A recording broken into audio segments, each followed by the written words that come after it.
Hey everybody, DJJ here with Pioneer DJ. We're at beautiful Hard Rock Hotel and Casino in Atlantic City for DJX 24, and look who I have. I have a mobile DJ, and we're going to talk to her right now. I'm DJ Rachel from Connecticut. It's awesome. How long have you been a DJ? About 20 years. What have you seen in that time that's changed a lot from when you started till now? Oh my God, I mean, so much. From how streamlined the gear has become. Also the how fast things are coming out, right? Yeah. It's so much harder for a DJ to keep up with trends and TikTok and music being released, and you really need to be on top of your game more than ever. It's probably the biggest challenge for me as a DJ right now, is just making sure I'm staying on top of all the stuff that's getting pumped out, and pop culture and social media and all that, so. Who influenced you as a DJ? So who got me into it was actually my brother. A lot of people don't know that my brother was a DJ. Oh, and I did not know that. And just little sister palling around with him, and I picked up some skills here and there, and then we had a little situation where I needed to step up one day, and we put how much I learned over those years to the test. But if it wasn't for him, I would not be a DJ. Wow. So in terms of artistically, I'm actually gonna go with someone super local, DJ Ragoza, who's moved a couple times, but he's married to Desiree, and they're kind of like now a hybrid act. But he was one of the editors on a couple of my favorite pools, and I was using his edits and just his turntablism, and I was like, I want to be that, I want to do that. So, and he's a super local guy, like a local hero to me, so I always thought that was pretty cool. Wow. Yeah, he's awesome, yeah. And they're both awesome, yeah. Totally. Yeah.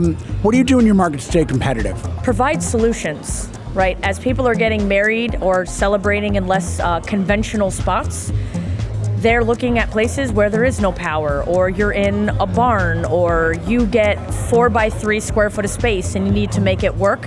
So being flexible and having technology solutions to do what I need to do in the weird places I'm asked to do it sets me above, because I don't tell my couples no. The answer is yes, I'll figure it out, and then I go find a piece of equipment that allows me to do that. So. It's such a good answer. You're throwing me because I'm looking at the next question going like, oh, well, ask this, but I'm just like enjoying that answer.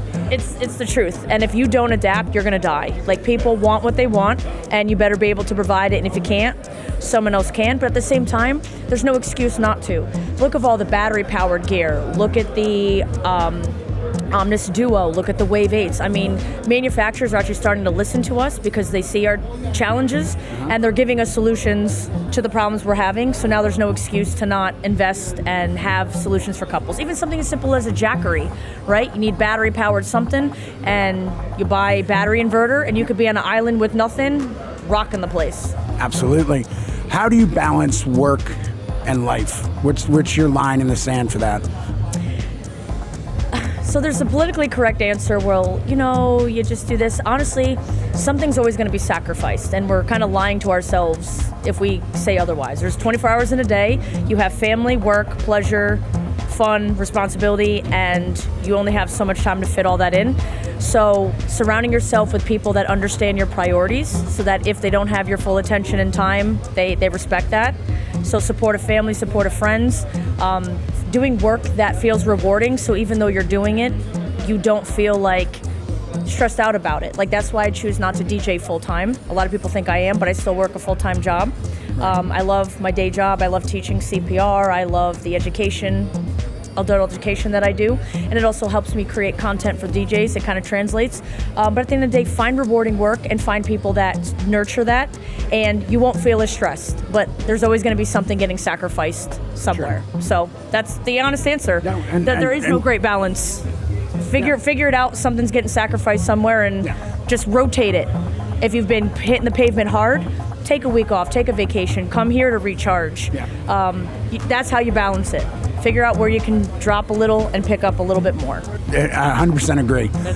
If you could go back in time to when you started as a DJ, what advice would you go back and give yourself? There's two. The first, and I'm kind of really coming to it now 20 years later, I've finally matured to this level, is stop DJing for other DJs. And I don't mean literally networking, collaborating, but make decisions that are smart for your business, your brand, your style, things that you find rewarding. If you want to play line dances and use scrims and use this brand of speaker and use virtual DJ and all the not popular, do it. At the end of the day, do it for you. Don't do it to please your peers. Now, obviously, it feels good, and we want to do work we're proud of, but at the end of the day, do things because it feels good and true to you, kind of a thing. 100%. And patience. It doesn't happen overnight. Like, you gotta grind, you gotta put in the work, and I know all the social media makes it seem like it's like an instant entry, instant success. No, you gotta put the work in, the time in, the practice in, and just kind of let things organically evolve, and great things are gonna happen, so. You heard it, folks. DJ Rachel Lynch out here at DJX 2024.